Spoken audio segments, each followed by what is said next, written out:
పెళ్ళైనా పండగైనా వేడుక ఏదైనా పట్టుచీరల ప్రత్యేక వేదిక వారాహి సిల్క్స్. ఈ మధ్య కాలంలో సోషల్ మీడియాలో రీల్స్ వీడియోలు చేస్తూ తెగ పాపులర్ అవుతున్నారు. కొంతమంది అయితే రాత్రికి రాత్రే స్టార్లుగా మారిపోతున్నారు. ఆమె ఓ ఇన్ఫ్లుయెన్సర్. తనదైన కామెడీ పంచ్ డైలాగ్స్ డాన్సులతో రీల్స్ చేస్తుంది. అప్పుడప్పుడు కాంట్రవర్సీ వీడియోలు చేస్తుంది. మొత్తానికి కొద్ది రోజుల్లోనే తనకంటూ ఓ ఇమేజ్ క్రియేట్ చేసుకుంది. కట్ చేస్తే ఆ ఇన్ఫ్లుయెన్సర్ కారులో మృతి చెందిన విషయం తీవ్ర సంచలనం రేపింది. ఇంతకీ ఆ ఇన్ఫ్లుయెన్సర్ ఎవరు? ఆమె మృతదేహం కారులోకి ఎలా వచ్చింది? ఈ ఘటన ఎక్కడ జరిగింది? పూర్తి వివరాలు ఈ స్టోరీలో తెలుసుకుందాం.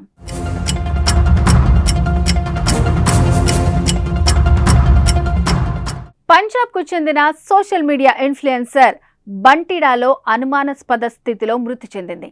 అదే మెడికల్ యూనివర్సిటీ క్యాంపస్లో పార్క్ చేసిన కారులో ఆమె మృతదేహం లభించింది.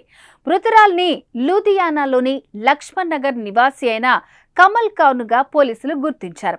లూధియానా నివాసి అయిన 30 ఏళ్ల కమల్ కౌర్ ఇన్స్టాగ్రామ్లో 3.83 lakhsకు పైగా ఫాలోవర్స్ కలిగి ఉంది. కమల్ కౌర్ వీడియోలు రీల్స్ చేస్తూ అందరినీ నవ్వించేవారు.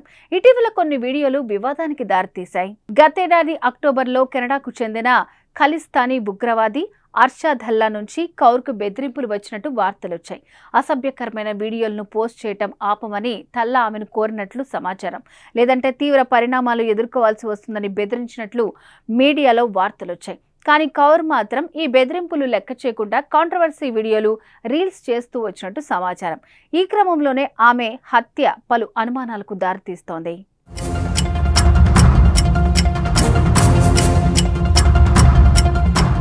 పంజాబ్లోని ఆదేశ్ మెడికల్ యూనివర్సిటీ సమీపంలో పార్క్ చేసి ఉన్న కారు నుంచి విపరీతమైన దుర్వాసన రావడంతో స్థానికులు పోలీసులకు ఫిర్యాదు చేశారు. పోలీసులు వెంటనే సంఘటన స్థలానికి చేరుకుని దర్యాప్తు చేపట్టగా కారు లోపల ఒక మహిళ మృతదేహం కనిపించింది. కారు రిజిస్ట్రేషన్ వివరాల ద్వారా ఆమె లూధియానాకు చెందిన కౌర్గా గుర్తించారు. ప్రాథమిక ఆధారాల ప్రకారం కమల్ కౌర్ వేరే ప్రదేశంలో హత్య చేసి తర్వాత మృతదేహాన్ని కారులో తరలించినట్లు పోలీసులు అనుమానిస్తున్నారు. ఈ కేసు గురించి Bathinda senior superintendent of police Amneet Kondal మాట్లాడుతూ సంఘటన స్థలం నుంచి సేకరించిన ఆధారాల ప్రకారం హత్య కేసుగా ఎఫ్ఐఆర్ నమోదు చేశారు. ఆమెను డబ్బు కోసం చంపారా? ఇతర కారణాలేమైనా ఉన్నాయా? ఈ హత్య ఎవరు చేశారు అన్న కోణంలో దర్యాప్తు చేస్తున్నామని అన్నారు.